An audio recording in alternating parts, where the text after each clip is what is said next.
Welcome back to the Brittany Hughes Show, everybody. So my husband and I feel like idiots today. Maybe some of you do too. See, we did this really stupid thing a few years ago where we decided that we didn't want to be in debt anymore for anything other than our house. And so we stroked a check for the remainder of our student loan debt. I think we calculated it. This wasn't the amount of the check or anything, but over the years, I think we calculated that we had paid back a little over $100,000 in student loan debt between 2 bachelor degrees and a graduate degree between the two of us. Most of that was my husband's debt. He went to a private school for his undergrad, and then he ended up getting a master's degree. And a lot of that money was paid back through money that he had earned flying missions in combat zones for the United States Navy. So, dummy us, we did not realize that if we had just waited a little while, we would have just been handed free money to help pay back some of that student loan debt. Wouldn't have even had to, risk his life to do it. No problem. You don't have to fly combat missions. You don't actually have to work for it. You don't have to pay back the debt that you voluntarily signed up for because the Biden administration is now just going to forgive it. So, of course, this week, the Biden administration rolled out this. The funny thing is, it's not even as crazy as most leftists wanted it. That's the most baffling thing about this student debt forgiveness, which I don't like calling that. It's not student loan debt forgiveness. There is no forgiveness of debt unless you are Jesus Christ. All debt forgiveness does is transfer debt onto somebody who didn't sign up for it. That's literally all this did. And it didn't even go as far as a lot of crazy leftists, people like AOC, wanted it to. But here are the details of the plan that the Biden administration rolled out. $10,000 in student loan debt forgiveness per person, or $20,000 for Pell Grant recipients, which is the vast majority of people expected to be covered under this program. So in order to qualify for this program, you can earn up to $125,000 per individual or $250,000 per family. That is the income threshold to qualify for this forgiveness, for this free money, which won't be taxed, by the way, as income. It's just going to be, handed to you.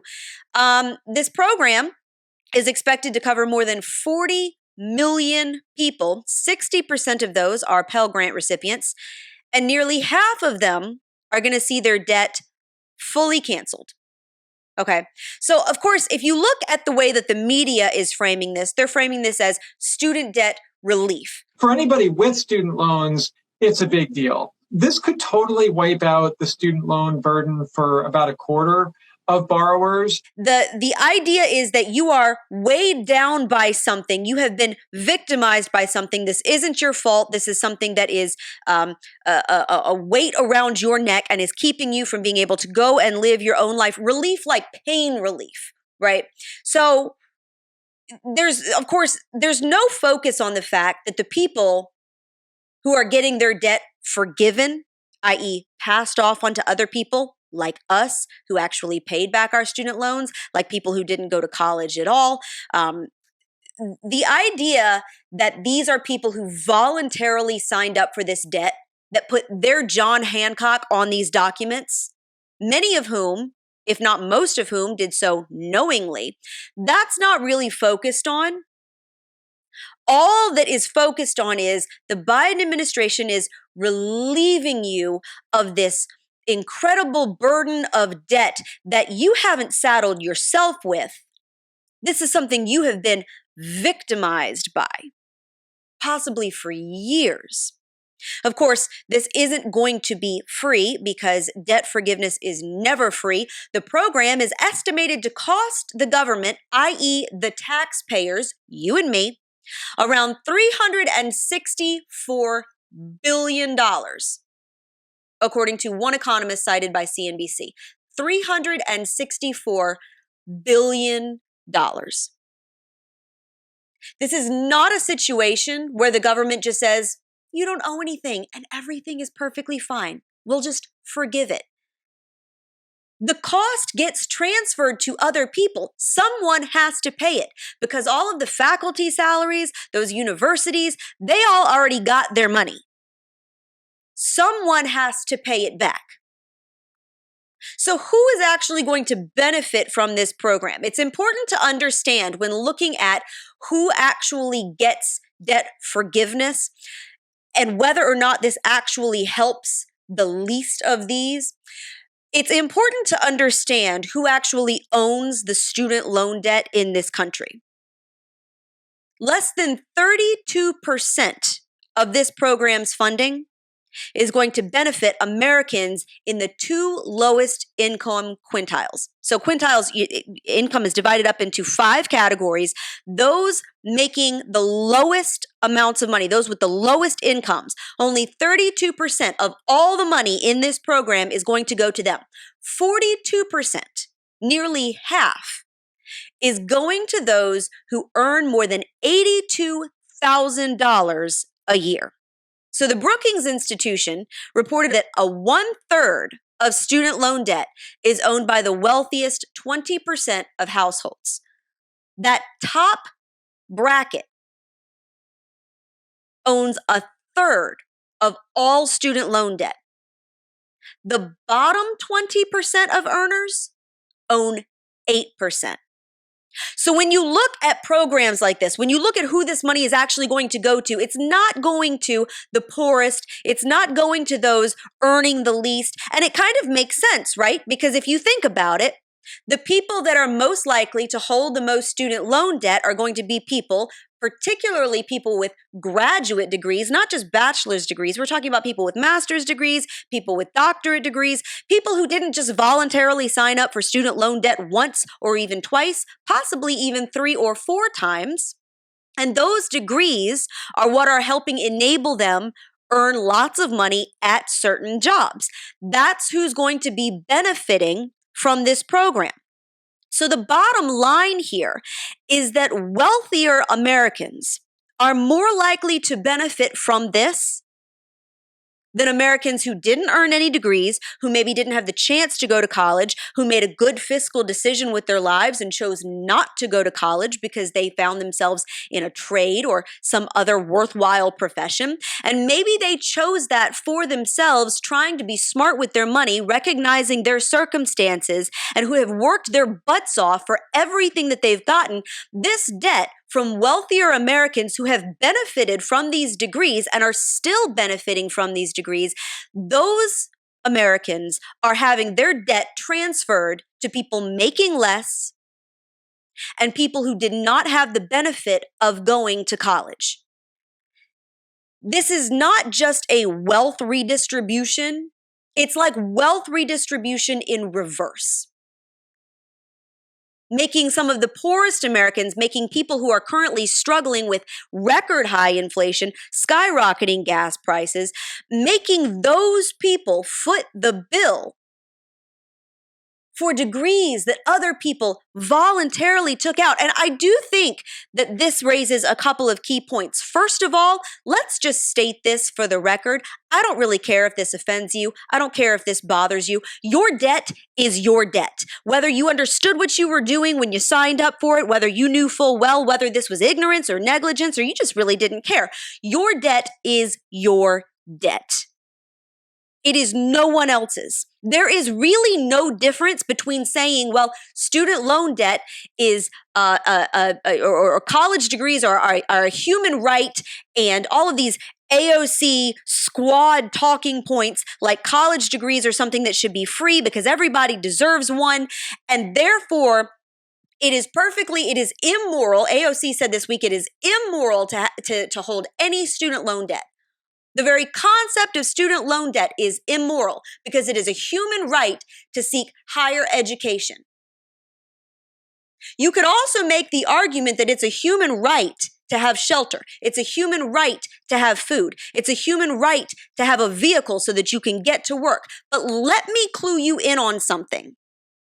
It is not the government's job, nor is it your neighbor's job, your fellow citizen's job, or anyone else's job to pay for something, even if you need it.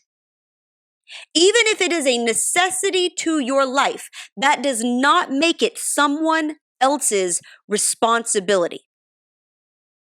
Particularly something like a college loan that is not a basic survival necessity that you voluntarily signed up for. So here's what I want to know. As somebody who busted my butt, as someone whose husband busted his butt, to pay back the student loans that we voluntarily, knowingly took out, where is my refund?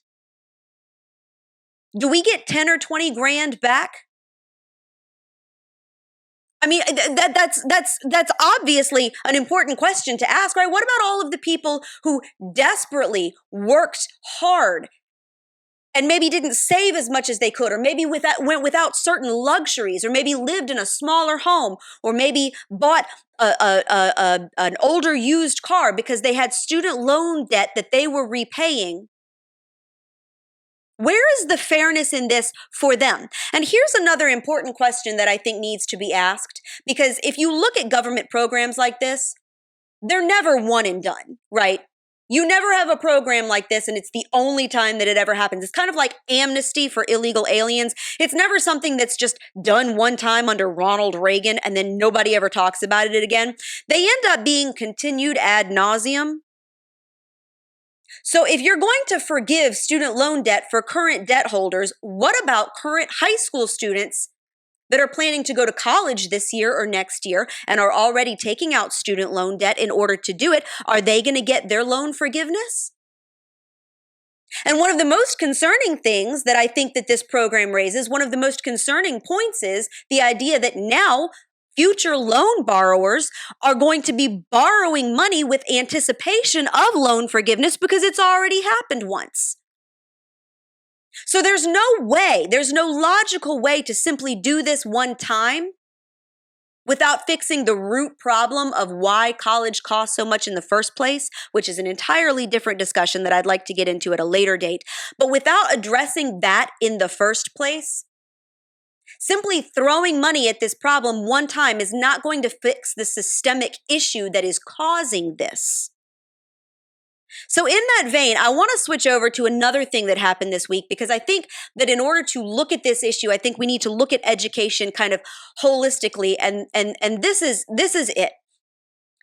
I don't know if you saw Randi Weingarten. If you don't know who she is, you're really not missing much, but it is important to understand she's the president of the American Federation of Teachers. It's the second largest teaching union in the entire country. It's got about 1.7 million members. It originated in Chicago. That pretty much tells you everything you need to know.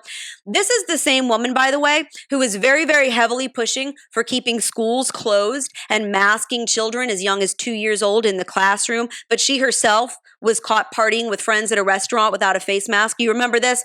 That's this woman. She's also a huge opponent of Florida's parental rights and education bill that bans teachers from actively indoctrinating very, very young children, like preschoolers and kindergartners, with sexual topics about gender identity and sexual orientation and stuff. She's a big advocate for teachers' right to be able to do that and to talk about those subjects with other people's children in tax-funded classrooms. So that's kind of what we're working with here. So it shouldn't come as any surprise that this woman was caught sharing fake news this week. Here's the tweet that she posted. So it was a retweet from an account called Freesis Patriot, which frankly should have been her first red flag right there. And the original tweet claimed that Florida had banned this massive list of books. It doesn't even say in the classroom. It just says Florida's anti-woke banned book list. And it includes all kinds of books: To Kill a Mockingbird, Wrinkle in Time, Catcher in the Rye, all the way up to things like the Harry Potter series and 13 Reasons Why. So everything from classic novels all the way up to more modern stuff. This huge list. And Randi Weingarten actually retweets this to her over 100,000 followers with the caption, "Books we have taught for generations." Well, I'm not really sure how you could teach the Harry Potter series for generations, given that it hasn't been around for generations. But I'll give you things like Catcher in the Rye or, Wrinkle in Time or things like that. But first of all, it turns out this isn't true at all. which like a monkey on crack could have told you looking at this list. None of this is true. This is the biggest load of bullcrap. And if you're retweeting somebody called Freesis Patriot and you're not doing your due diligence and double checking to make sure that this is actually correct before you just go like blurt it out, you are an absolute moron and a half, which apparently Randy Weingarten is. So this brings up a couple of interesting points. First of all, let's talk about book banning in general, because I've seen this a lot, and there are a couple of details about it that absolutely bug the bejeezers out of me every time I hear it, and I really want to address it. First of all, let's talk about a book ban. It's important to understand the difference between books that the left wants to ban and books that the right wants to ban. Okay, so we're talking about in schools. That's an important distinction here. We're not talking about everywhere. We're talking about specifically in tax-funded schools, and many times in particular grade levels where certain subject matter might not be appropriate. In some cases, the subject matter is not appropriate at all. But let's take a look at some of the books that the left has wanted to ban. For example, one of the most famous ones dropped in Seattle, in schools across California, in Biloxi, Mississippi, other places have pushed to drop this. It's To Kill a Mockingbird, one of the most classic novels. I read it in high school. Many kids have read all across this country. To Kill a Mockingbird is one of the most famous books that has been taught in this country literally for generations. So the reason that the left doesn't like this book, if you haven't read it, if you're one of the few people who doesn't know anything about this book, it's because the N-word is used in this book more than 36 times. Want to know why? Because the book is set in 1930s Alabama, and guess how people talked in 1930s Alabama? So the N-word is used in this book. And the left has deemed it racially inappropriate, saying that it might offend some people, it might bother students of color and make them feel unsafe. Pointing out racism is the entire point of the book. If you've ever read To Kill a Mockingbird, you understand that the entire storyline centers around a white lawyer who's defending a black man against unfair allegations by a white woman. It's about the most anti-racist thing you can imagine. So when Scout Finch, she's one of the main characters of the story, when Scout Finch asks Atticus what an N-lover is, she actually uses the word. What is an N-lover? Explain that to me. She's a little girl. She does not understand this word. Atticus answers like this. Ignorant, trashy people use it when they think somebody's favoring Negroes over and above themselves. It's slipped into usage with some people like ourselves when they want a common ugly term to label somebody. That's how this word is described verbatim in this book. If you don't understand that the entire book is an anti-racist novel and that that's the whole point, you have either never read it or you're being willfully ignorant and you need to shut the crap up, and I'm not interested in your opinion. Because you're clearly just picking and choosing things based on how somebody might feel based on a word completely out of context. This is very, very different.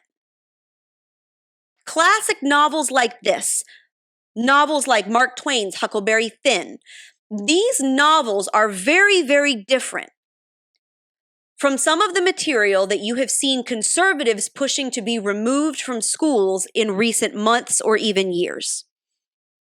When conservatives have pushed for certain materials to be taken out of schools, it's predominantly out of elementary and middle schools, and it is almost exclusively pornographic material that deals with such highly sexualized topics that it is not appropriate for children. It's not appropriate to be teaching other people's children outside of a conversation that they should be having with their own parent. And it's particularly not appropriate to be teaching very young elementary students, which is where you're finding some of this material. I'm not going to go into all the details. I did an entire episode a few weeks back. You can go back and look it up. I don't want to beat people over the head with these pictures. They're incredibly graphic, but some of these are not even books.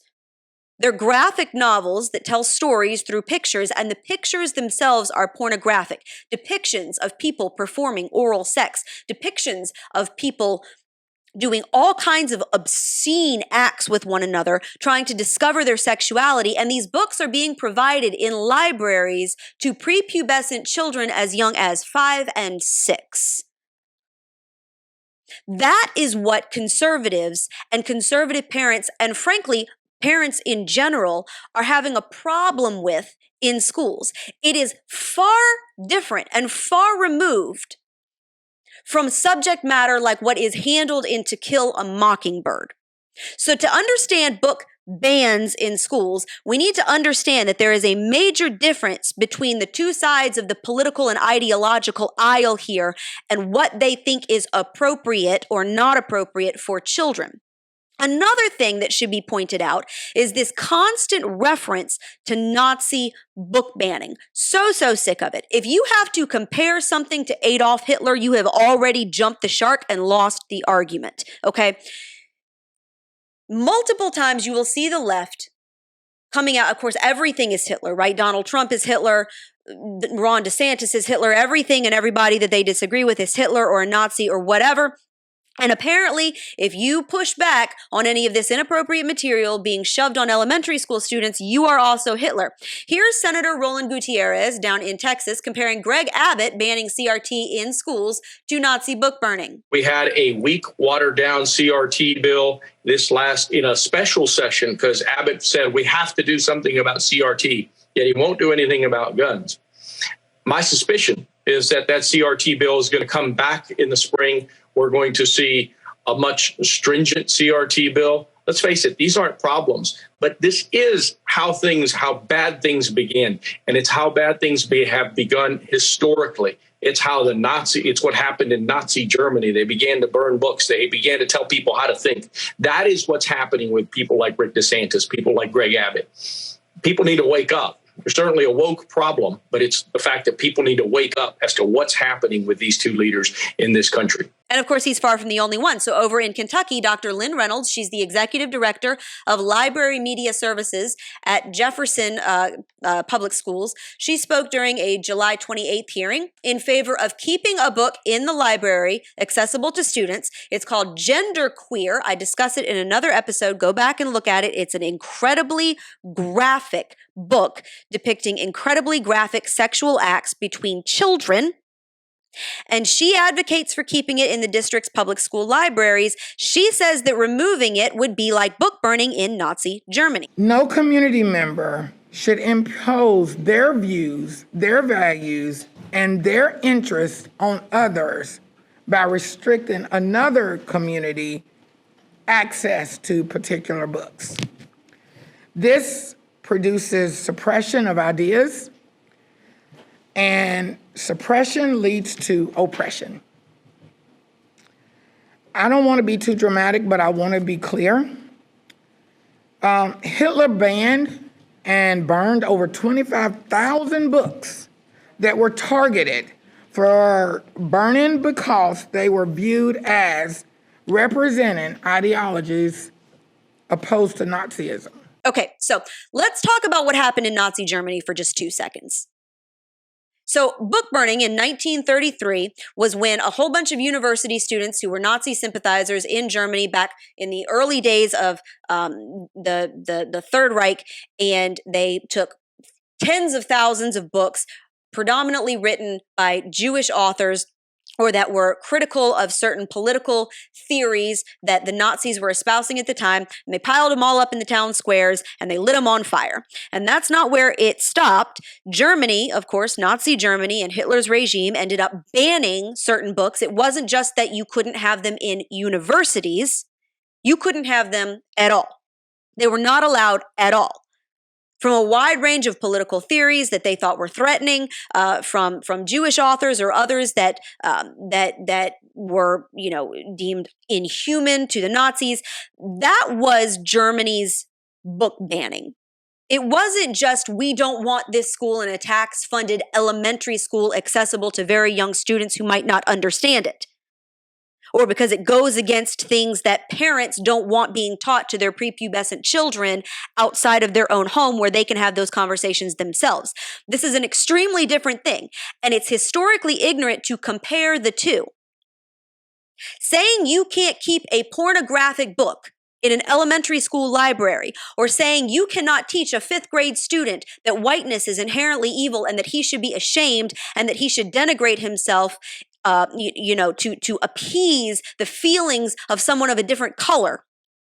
That is not the same thing as Nazi Germany saying you can't own these books in your home because we don't like who wrote it and it's threatening to us. And if you are found with it, we're going to throw you in jail. No one is saying in the United States that these books are banned. Saying that they're not appropriate to teach elementary school students is not the same as saying that they are banned. Even with something like To Kill a Mockingbird, which I think is an absolute travesty, that the left wants to take that out of schools simply because it contains a word that they find offensive without understanding the context that the word is being used in. That is an absolute travesty.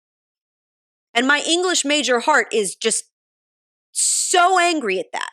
But even with that, no one is saying that these books are being banned. You can still go to your local library and check out To Kill a Mockingbird. Just like if you are an absolute garbage parent that thinks that your elementary school student should be exposed to the sexual material in these books, that conservative parents are saying do not need to be in public school tax-funded libraries, you have access to those. You can go online and purchase those. Now, there are laws against exposing children to pornography. I think that it's an interesting concept to wonder where that line is, shoving this on a small child.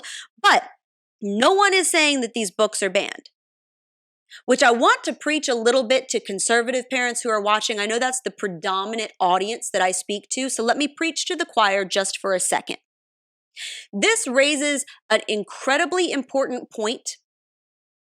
If you think that your school has removed something that you want your child to be taught, such as a classic like To Kill a Mockingbird, go get it and give it to your child. Work through it with them. Take control of your child's education. I am so sick of even conservative parents seeming to abdicate their role and their power and their responsibility and their rights over their child's learning to a school system. If your school is not doing what you want, if your school is some left-wing bastion of moron, just idiocy,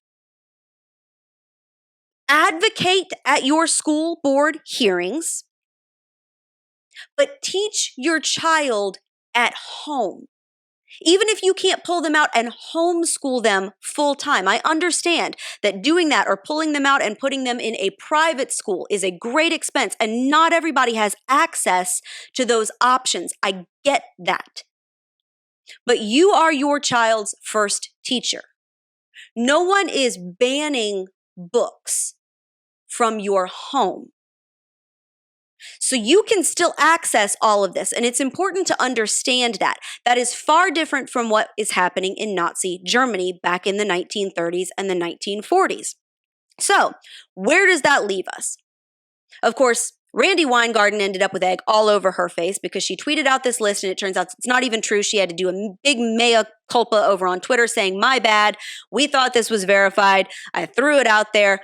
And, frankly, you look like an absolute moron." And it's really disheartening that the leader of a major teachers union in this country with almost 2 million members can't even do basic due diligence and and double check whether or not this is true before she blasts it out to everybody.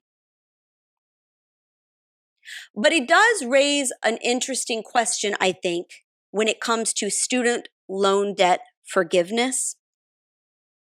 When you look at the totality of our education system and what we're focused on and what the education system in this country is pushing, I'm talking about the public education system here, which leftists want to shove your kids into come hell or high water all across this country. Leftists are pushing back against homeschoolers and co-ops, pushing back against vouchers to allow even lower income Americans the money to take their tax dollars and put their child in a school system that is not failing them actively every single day. Leftists want to shove every single child into government-run indoctrination camps wholesale. And those camps are focusing on all the wrong things. Perhaps instead of focusing on making sure that elementary school students have access to pornographic materials in their libraries, or focusing on teaching them the gender spectrum or the history of human sexuality, perhaps we should be teaching students math, leading to higher classes in financial literacy. Maybe we should be teaching them things like basic personal responsibility. Instead of focusing on whether or not Billy can wear a tutu, perhaps we should be focusing on things that the education system was meant to focus on and leave the rest to parents at home, which is your responsibility, mom and dad. And maybe then we wouldn't be raising a generation of people that sign up for a bunch of debt they can't pay back. Perhaps instead of making sure that kids have access to gender affirmation closets, we should be focused on developing their individual skills or their talents, or giving them information and access to trade schools and apprenticeships if that is their bent, and set them up not to have to spend the first 2 years at some expensive college to repeat stuff they should have been learning in high school, which is all the first 2 years of college even is. And perhaps if our education system's leaders, like Randy Weingarten, weren't so focused on pushing political agendas and issues and using our schools as platforms for left-wing social justice causes, to the point of even pushing fake news without verifying it because it sounded like it fit her narrative, maybe we would be raising a generation of young people who don't need student loan forgiveness because they walk into life with their eyes wide open, with a sense of personal responsibility, with a sense of financial literacy, and a better grasp of what they want to do in life. The education system in this country is a failure from the top down and from the bottom up, from the beginning to the end. And there is no amount of money that the government is ever going to throw at this problem to fix it. There is no amount of student loan debt forgiveness that you will ever be able to apply that is going to fix the basic problems that lead to this issue from the first day that a child steps into this school system. Thanks for tuning into the Brittany Hughes Show. I will see you back here next Thursday. Make sure that you head over to iTunes, hit subscribe to the Brittany Hughes Show. That way you never miss an episode. You can also find full episodes of the show on YouTube, Rumble, Facebook, and Instagram. We'll see you back here next week. Have a blessed weekend.